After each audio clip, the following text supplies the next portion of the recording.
from Kanohowailuku Helm. Thank you, Kanoho.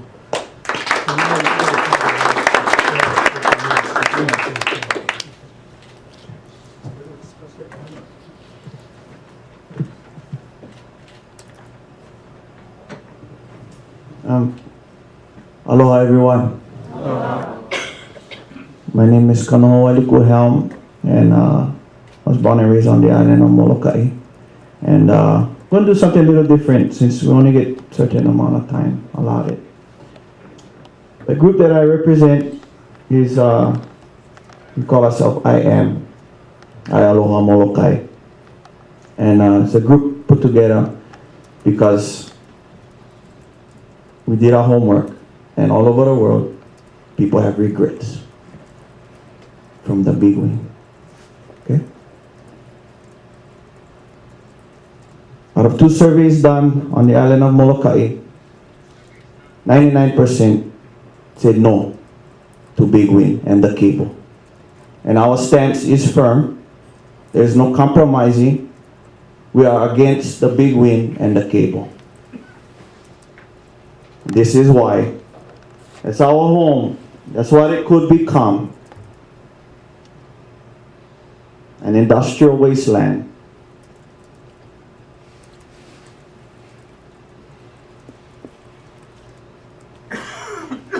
So, can anybody here, does anybody here know some of the names of the places on our island? Just with a show of hands. Okay. Do you guys know the names of the places where they propose to put the windmills? I see no hands. Okay. Well, here we go. I'm going to tell you guys a little story. It's going to be a little different from what I was going to do, but I wrote this story, so here we go. So if you can have everybody's attention, listen with your heart and remember the characters in this story. Once upon a time, between yesterday and tomorrow, there lived a little girl.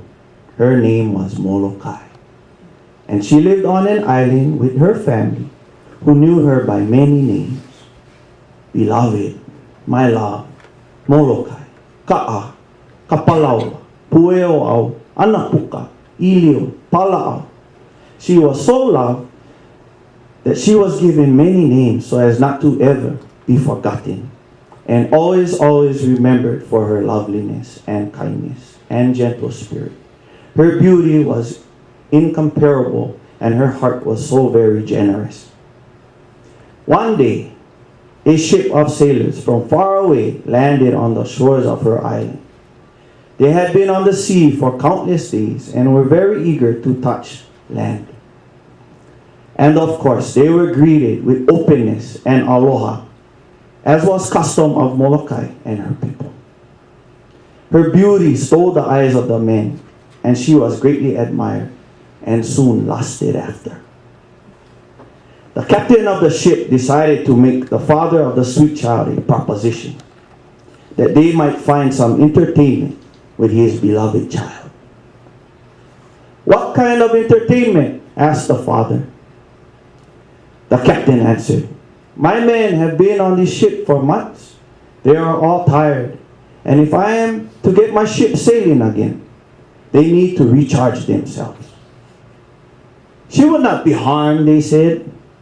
And if she is, we are willing to pay for the damages. Besides, you have no choice. We have the authority to force you to give her up.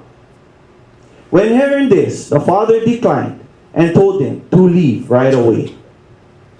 Meanwhile, a small group of distant family members, overhearing the conversation, decided to talk to the captain on their own on the subject of payment. The captain smiled when he approached and quickly shouted the words, benefits, benefits for all. They asked the captain, what kind of benefits? Well, you must tell me what kind of benefits will make you happy. And so they began to list them one by one. A deal was made without the approval of her father, and Molokai was sold. She was handed over to those sailors, who took their turn with her, shoving dollars in her mouth, forcing themselves upon her. Uwe, Uwe! Tears welled and filled upon her breast as blood flowed between her legs. Mixed with the seeds of injustice emitted from the men who ripped her beauty forevermore. Anguish cries could be heard throughout the island from her father and her family for what was taken from them. As her father held her in his arms, he called to her by all her names. Kionilele, Hawakea, Kaluokoi, Kepuhi, Kayaka, Kavikiu, Papoaku, Kamakaipo, Laao, Iliu, Ka'a. Return to me, don't leave us. And upon hearing her father's voice, she heaved her last breath and died in his arms.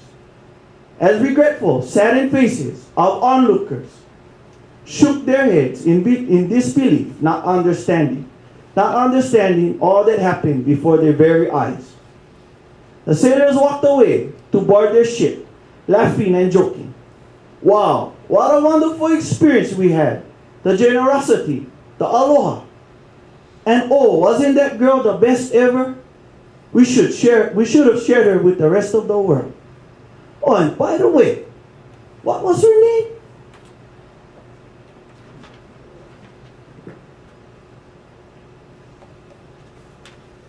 If you listen to the characters in this story, it talks about the sailors. The sailors are those who stand to make huge profits from this project and sail away to rake the next place to other ventures. If you look at the distant family,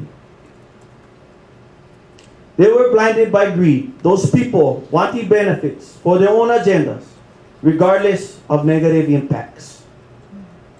And if you look at the onlookers, the state of Hawaii, the taxpayers, the people who have to pay for the damages.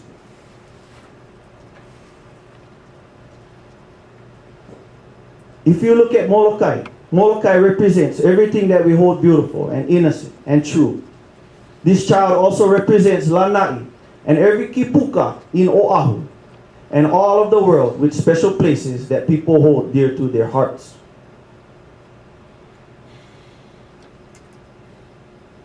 We are looking for solutions. There are better solutions than Big Win and the cable.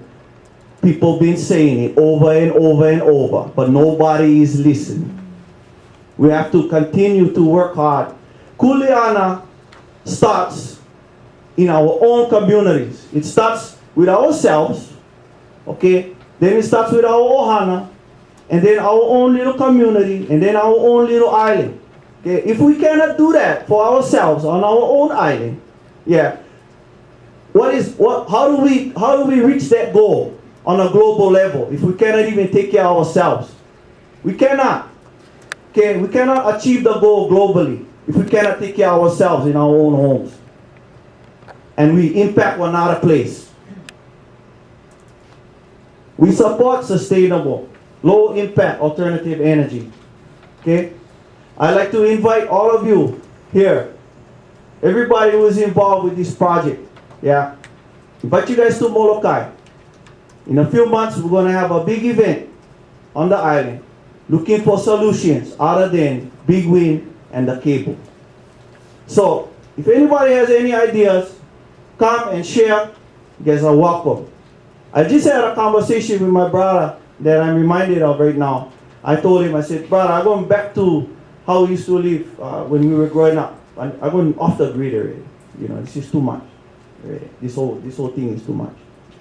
And he told me, he said, brother, why are you going off the grid for? I said, you're not going to help if you go off the grid. You're not going to help everything move forward as a whole if you go off the grid. I said, help them to look for better solutions. So we like to invite Hiko as well to come to Molokai and look for better solutions. Yeah. Localize the energy, keep the energy on every island. Okay? Big Win and a cable are off the table on Molokai. Kalaman.